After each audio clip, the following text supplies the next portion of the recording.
think rest is what you get after working hard, that's your first mistake. Rest isn't a reward, it's a skill. And most people suck at it. They rest by scrolling, watching, or escaping. But that's not rest. That's sedation. You're numbing your mind, not recharging it. Real rest takes awareness. It's the ability to disconnect on purpose, not to distract yourself, but to recover your attention. See, your brain doesn't recharge just because you stopped working.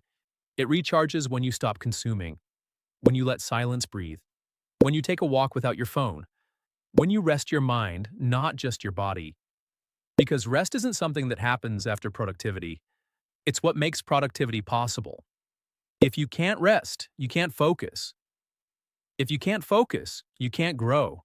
So don't treat rest like a gift you earn. Treat it like a skill you master.